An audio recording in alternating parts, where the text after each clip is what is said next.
আসসালামু আলাইকুম। সকাল সকাল আইসা বললাম পুঁইশাক খেতে, পুঁইশাক নিয়ে যাইতে এবার বাজার। পরে খেতে ভিতরে ঢুকে দেখলাম যে পুরাপুরি সম্পূর্ণ ভাঙ্গা হয় নাই, কিছু ভাঙ্গা ভাঙ্গা বাকি রয়েছে। পরে আমি খেতে ভিতরে গেলাম, যা দেখলাম ইমন ভাই বড় ভাই ভাঙতেছে। ভাঙতে ভাঙতে ভাঙতে দেখি পিট মিট গাইমা গেছে একবারে। পরে বাইরে জিজ্ঞাসা করলাম যে ভাই কি কথা বললাম, বেশি বললাম না। পরে ভাই কিছু কথা বললো, পরে বলার পরে মনে করেন ভাইয়ের সাথে কথা বলতে কয়ে ইমন ভাই কি করতেছে। পরে ইমন ভাইরে দেখি আয়া বলতেছে। পরে ইমন ভাইরে বললাম যে ইমন ভাই আপনি এক সাইডে পড়েন, আমি আরেক সাইডে পড়ি, তাহলে তাড়াতাড়ি হইব, তাড়াতাড়ি যেতে পারবো আজকে। পরে ইমন ভাই এই পাশে থেকে এই পাশে আইলো, আর আমি ওই পাশে থেকে আবার কিছু মাল বললাম, বলার পরে মনে করেন তাড়াতাড়ি হয়ে গেল। এখন ইমন ভাইরে বললাম তাড়াতাড়ি বান্ধেন, আমরা তাড়াতাড়ি জায়গা।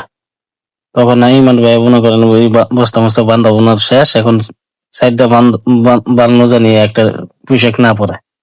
পরে আমাদের মনে করেন পোশাক পোশাক ভরা শেষ হয়ে গেছে, ট্রাক্টর আসলে একটা ট্রাক্টর সরাই লাইছে। আর আমরা মনে করেন এই যে তাড়াতাড়ি আয় বললাম, এই যে দেখেন আমরা এখন আছি জাওলাপাড়া রাস্তাটায়, বাকুতে বাজারের পিছনে জাওলাপাড়া রাস্তাটায় দিয়ে বাইরে এলাম।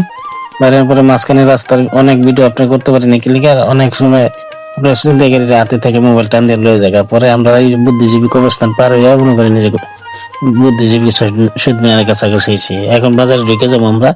বাজারে ঢোকার পরে যে ইমন ভাইরে বললাম যে ইমন ভাই নামার মন শেষ হয়ে যায়, আমি একটু হাইটে আসি। পরে হাঁটতে যা দেখি বোম্বাই মাছ অনেক সুন্দর সুন্দর বোম্বাই মরিচ, ধনিয়া পাতা। পরে জিজ্ঞাসা করলাম যে বোম্বাই মাছ কত করে কেজি, কয় 1000 টাকা কেজি, ধনিয়া পাতা কয় 100 টাকা কেজি। ঠিক আছে আমি কই আছেন। পরে ইমন ভাইয়ের বুগলে আবার গেলাম, ইমন ভাই দেখি কাস্টমার দিয়ে ভরপুর কাস্টমার। পরে একজনে 50 ষাটি 20 ষাটি 30 ষাটি করে নিতেছে। আমি কই ঠিক আছে আপনি বিক্রি করেন, আমি কিছু ঠান্ডা খাই, অনেক গরম পড়ছে।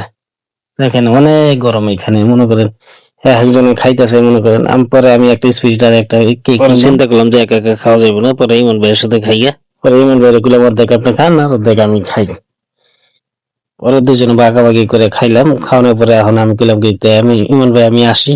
পরে ইমন ভাই অনেক ব্যস্ত তো, ঠিক আছে গেলাম গা, আল্লাহ হাফেজ। সবাই থেকে বিদায় নিলাম। বিদায় নেওয়ার পরে কিছু দেখি ব্যস্ত অনেক, পরে বেশি কথা কর, বেশি আর কথা কইলাম না। দেখেন একটু দেখাইলাম আপনাকে চারিদিকে, দেখেন যেখানে পরে। আসসালামু আলাইকুম, সবাই ভালো থাকবেন।